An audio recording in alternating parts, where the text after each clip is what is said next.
This is a race with many potential contenders. The front-runners from within the current cabinet are probably Liz Truss, Nadhim Zahawi and, out in front, Ben Wallace. His handling of the Ukraine crisis has made the Defence Secretary the clear favourite amongst party members. But this morning he was tight-lipped on the subject of leadership. Let's see what the Prime Minister says. He's still the Prime Minister. He's going to make a statement at 12:30, and after that statement then be happy to talk to people.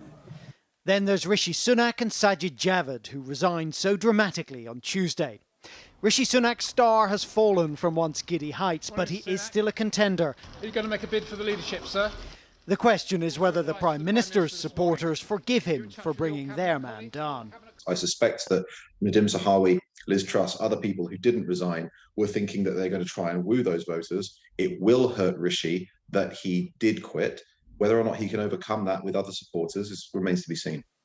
Less well known are Trade Minister Penny Mordaunt and the Attorney General Suella Braverman, who declared her candidacy last night before there was a vacancy.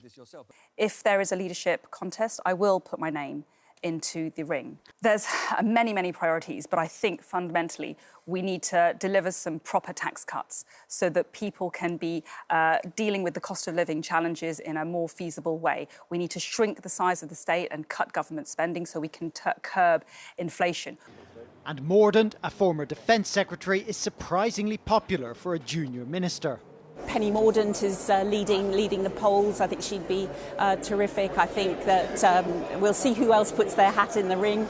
And from the backbenches, Jeremy Hunt, Steve Baker and Tom Tugendhat are all spoken of. Who do you think would be the best person to lead the party? I think Jeremy Hunt, if and when he declares, will be an absolutely fantastic candidate and a very strong one.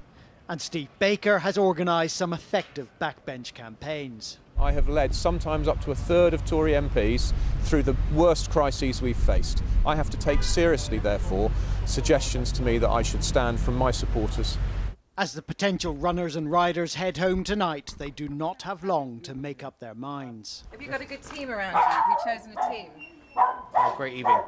The exact rules for the contest aren't yet set, but broadly speaking, all the candidates will face a series of runoff votes amongst Tory MPs here in Parliament. At each stage, the one with the lowest number of votes is eliminated. Once they get down to the final two, they will then tour the country, trying to appeal to Tory party members. But before all that, the Backbench 1922 committee must decide how many backers each candidate needs to get onto the ballot. Carl Dinnan, News at 10, Westminster.